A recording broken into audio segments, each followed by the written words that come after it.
ኧረ አጨብጨብ ስሙት። ይሄንን እመነኝ፣ በአንድም ሰው በኩል መቅረብ አይቻልም ወደ እግዚአብሔር አብ።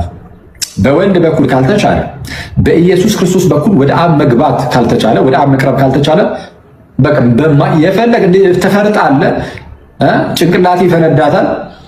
ወደ አብ ማንም አያቀርብም። በወልድ ካልቀረብክ በእመቤታችን አትቀርብም። እንዲህ ይላል ኢየሱስ ሲናገር ዮሐንስ ወንጌል ምዕራፍ 14 ቁጥር 6 ላይ ኢየሱስም አለው እኔ መንገድና እውነት ሕይወትም ነኝ። እኔ መንገድና እውነት ሕይወትም ነኝ። በእኔ በቀር ወደ አብ የሚመጣ የለም። በማን በቀር?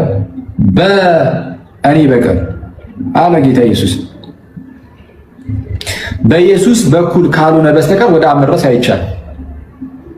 ወደ ኢየሱስ የሚደርስ ሰው ወደ አብ ይደርሳል። ስለዛ በማን ከተባለ በኢየሱስ። ለምን? እግዚአብሔር ልጁ ኢየሱስን ላከው። ልጁ ኢየሱስ በስጋ ተገልጦ መጣ።